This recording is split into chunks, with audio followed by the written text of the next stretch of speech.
So what I'm showing here is a multi-agent system for injection molding part assessment. We have our supervisor. The supervisor is using a large language model, and he has responsibilities, goals, rules, and boundaries. We can also feed him knowledge. And some of these rules are listed here. But let me first show you the agents. So we have in total 4 agents. The first one is a validate geometry agent. So whatever design we feed this agentic system is being validated first. Then we have a defeaturing agent. So the design we want to use for simulation, we can modify. We can use workflows to remove holes, to remove imprints, or to remove fillets, to not have a too high part complexity. And also this agent has responsibilities, he has rules and boundaries, and a role description. Agent number 3 is a manufacturability agent. So we have our design, and we want to check the design. If the wall thicknesses look okay, if draft angles and undercuts are okay, and this agent can also rotate the part. So the defeaturing can remove holes, imprints, and fillets, and the manufacturability agent can rotate, for example, into the tool direction. And then agent number 4 is the Moldflow agent. And again, this one has a large language model that is executing it, and it has workflows. And here I attached a Moldflow best gate workflow, which does a best gate simulation, obviously, and a run Moldflow simulation workflow.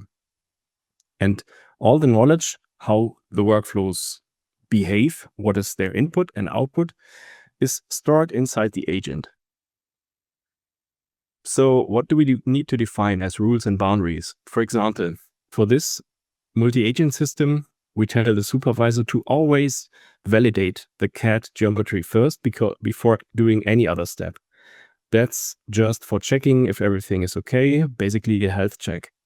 If there is an error in the part, if it's open or if it's not cleaned up, then the user would get a notification to please clean up the CAD. There are default ranges for wall thicknesses, draft angles, and there are also hints to, for example, always check the material before running Moldflow simulations.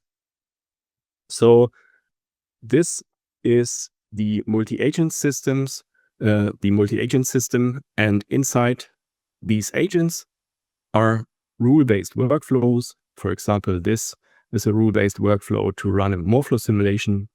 This is a rule-based workflow to remove imprints.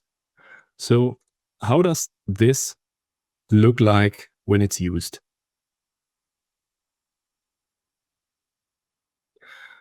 So if you do publish this multi-agent system, it gets visible in a browser. And this link you can share inside your company for others to use it. For example, I set up this Moldflow agent now. I can let others in my company just use it and run Moldflow simulations, defeature the part, do manufacturability checks. And when I'm opening that link, I see a message from the supervisor. Hello, I can do this and that. I can validate the geometry, I can defeature, and so on. So let's start.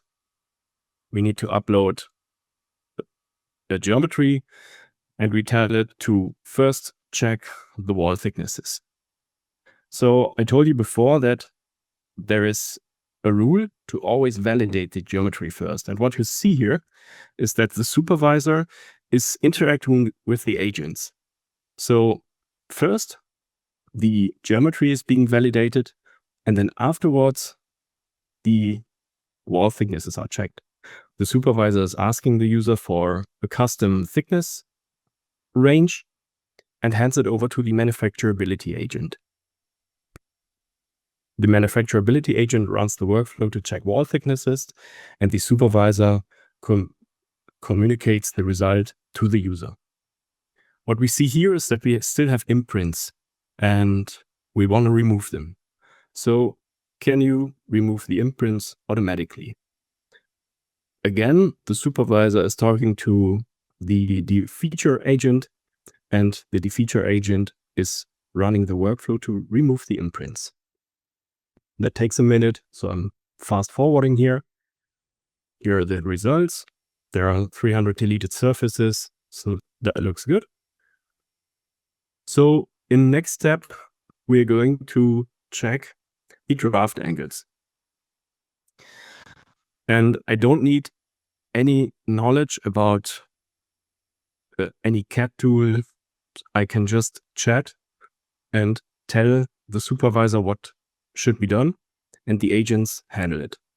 So here we have quite a high number of undercuts, and the agent suggests that this number is too high, that the part might not be rotated properly. And this is a cool part, because I can tell the multi-agent system to just rotate the part by itself. And I don't have a workflow that rotates it in a certain direction. I just let it do it and let it take its own decisions. So now he's testing. The manufacturability agent is checking draft angles and undercuts. It's rotating again, is checking draft angles. And now the undercuts have been removed. I don't need to open my CAD tool. I don't need to manually check in which direction I should rotate. It's all done by the agents. So now I want to check for the injection location. And the supervisor now goes to a different agent, the Moldflow agent, to check a possible gate position. And of course, we know that the Moldflow agent does not continue unless the user specified a material. So the supervisor asks what to use. We specify a material and the agent can continue. Of course, that takes a bit.